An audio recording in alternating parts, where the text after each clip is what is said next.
तो जब भी हम लॉ ऑफ कंजर्वेशन के बारे में बात करते हैं तो कुल मिलाकर 4 लॉ के बारे में हम बात करेंगे। पहला जो लॉ होता है law of conservation of energy होता है, इसके बारे में आपने पहले भी पढ़ा है, ठीक है। तो क्या है law of conservation of energy? कि we can not create energy not destroy, ठीक है। It is impossible to create energy और डिस्ट्रॉय, ठीक है। एनर्जी को ना ही हम क्रिएट कर सकते हैं ना ही डिस्ट्रॉय कर सकते हैं, ठीक है। तो आपने देखा कि भाई आप जब आपने 10th में पढ़ा होगा कि भाई आप क्या करते हैं, आपने डायनामो जनरेटर देखा, आपने एसी जनरेटर डीसी जनरेटर के बारे में पढ़ा होगा। तो ये जनरेटर करते क्या हैं? ये कन्वर्ट करते हैं एनर्जी को from one form of energy to another. मतलब यहां पर हम कन्वर्ट कर सकते हैं लेकिन हमने डिस्ट्रॉय नहीं कर सकते। हमने किसी भी एनर्जी को डिस्ट्रॉय नहीं किया। जब आप लाइट बंद करते हैं इसका मतलब ये नहीं है कि लाइट को आपने डिस्ट्रॉय कर दिया, या आप लाइट ऑन करते हैं इसका मतलब ये नहीं कि आप लाइट क्रिएट करते हैं। आप क्या कर रहे हैं? जनरली कन्वर्ट कर रहे हैं। मतलब एनर्जी कंजर्वेटिव है, energy can not neither be created nor be destroy. तो it is our first law of conservation of energy, ठीक है। तो energy can neither be created nor be destroy. Second law of conservation momentum होता है। Law of conservation momentum जो है आपको 11th में पढ़ना है। ये जो law of conservation of energy भी आपको 11th में पढ़ना है, ठीक है। तो law of conservation of momentum क्या है? तो सबसे पहले हम जानते हैं मोमेंटम क्या है। मोमेंटम का मतलब होता है it is the impact of velocity which is depends on मास, ठीक है।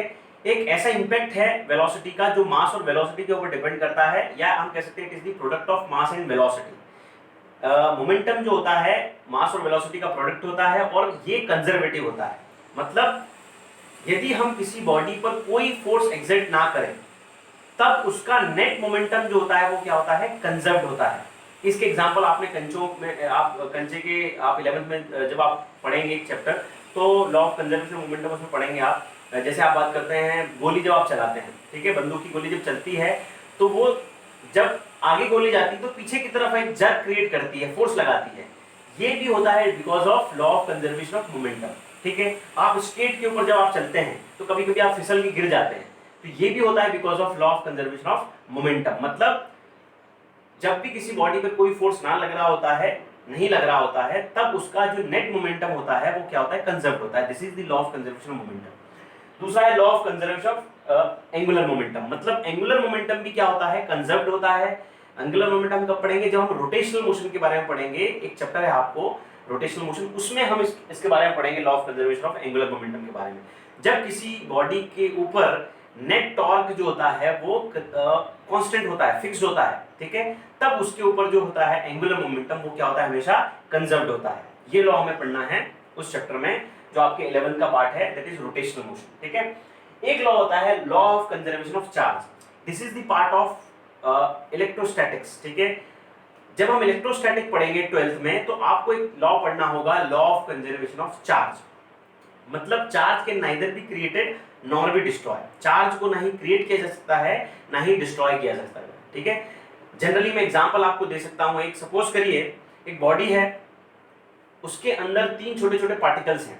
एक के ऊपर 1 कूलम चार्ज है, एक के ऊपर 2 कूलम चार्ज है, एक के ऊपर 3 कूलम चार्ज है, ठीक है। तो 1 2 3 कूलम चार्ज है तीनों के ऊपर और मैंने उसको एक्यूमुलेट कर दिया, ऐसे करके घुमा दिया, वाइब्रेट कर दिया ऐसे करके, तो सारे पार्टिकल टकराए और कुछ हुआ, ठीक है, ठीक, कुछ हुआ उसमें।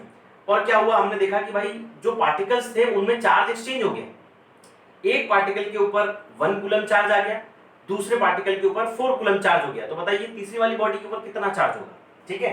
आइए इसको समझते हैं कैसे। बॉडी थी, इसके ऊपर 1 कूलम चार्ज था, इसके ऊपर 2 कूलम चार्ज था, इसके ऊपर 3 कूलम चार्ज था। जब मैंने इसके इक्विवेलेंट किया तो एक के ऊपर 1 कूलम चार्ज आया, एक के ऊपर 4 कूलम चार्ज आ गया। तो बताइए इसके ऊपर कितना कूलम चार्ज होगा? तो क्या आपका आंसर क्या होगा? देखिए इसमें जो नेट चार्ज था वो कितना था? 1 + 2 3, 3 + 2 6, 3 + 3 6 कूलम। टोटल नेट चार्ज कितना? 6 कूलम। यहाँ पर कितना हो रहा है? 4 + 1 5 कूलम। मतलब यहाँ नेट चार्ज कितना था? 6 कूलम, ठीक है। यहाँ कितना होना चाहिए? 1 कूलम होगा। क्यों होगा? क्योंकि यहाँ पर 6 कूलम था।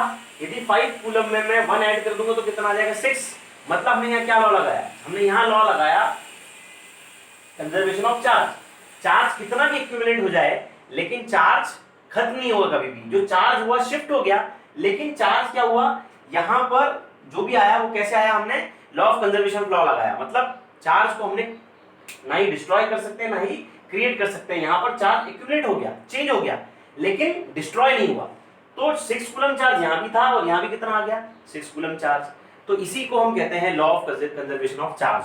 तो ये सारे लॉ जो आपके इस चैप्टर में हैं, तो ये चैप्टर जो है वो इतना ही है, ठीक है, जिसमें हमने किसके बारे में पढ़ा, फिजिक्स के बारे में जाना कि फिजिक्स क्या है, साइंस क्या है, फिजिक्स को हम क्यों पढ़ते हैं, कौन कौन सी मेथड्स का हम यूज करते हैं, फिजिक्स कितने टाइप की होती है, कौन कौन से फोर्सेस काम करते हैं पूरे आपके ब्रह्मांड में, और कौन कौन से type of law of conservation आपके सब्जेक्ट में हम पढ़ते हैं फिजिक्स में, ठीक है। तो ये सारा इस चैप्टर से रिलेटेड था, ठीक है।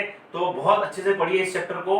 वैसे तो ये एग्जाम में आपको नहीं मिलता, आपके नीट और जेई के एग्जाम में भी इससे कोई क्वेश्चन नहीं पूछा जाएगा, और ना ही आपके सिलेबस एग्जाम में, हो सकता है कुछ स्कूल्स में इसके बारे में पूछ लें, लेकिन फिर भी ये यदि पूछा जाता है तो स्कोरिंग एक टॉपिक है, ठीक है। तो थैंक यू सो मच।